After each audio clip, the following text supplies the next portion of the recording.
जागेच्या वादातून 2 गटात हाणामारी। पोलादपूर पोलीस ठाण्यात परस्पर विरोधी 14 जणांवर गुन्हा दाखल। पोलादपूर पोलिसांकडून मिळालेल्या माहितीनुसार फिर्यादी जितेंद्र रामचंद्र सपकाळ यांच्या जागेत आरोपी यांनी बोरवेलचं काम चालू केले।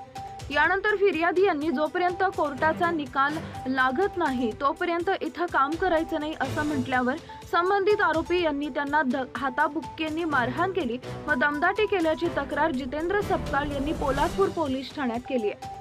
तसेच त्यांच्या विरुद्ध असलेल्या फिर्यादी संतोष सपकाळ यांनी दिलेल्या फिर्यादीनुसार संबंधित जागेचा विषय हा न्यायप्रविष्ट असताना संबंधितांनी जागेवर काम सुरू का केलं याचाच जाब विचारण्याकरता गेले असता आरोपी यांनी हाताबुक्कीने मारहाण करून जीवेत ठार मारणार असल्याची धमकी दिली। या प्रकरणी पोलादपूर पोलीस ठाणे इथं एकमेकांविरोधात गुन्हा दाखल करण्यात आलाय। यामध्ये आरोपी जितेंद्र रामचंद्र सपकाळ, प्रतीक जितेंद्र सपकाळ, सोहम संदेश सपकाळ, गणेश राजेंद्र सपकाळ व अन्य अज्ञात चौघांविरोधात गुन्हा दाखल झालाय।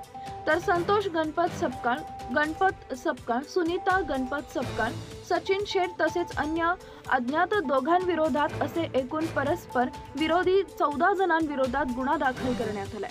या परस्पर विरोधी भांडणामध्ये 14 जण जखमी असल्याची देखील प्राथमिक माहिती मिळाली आहे।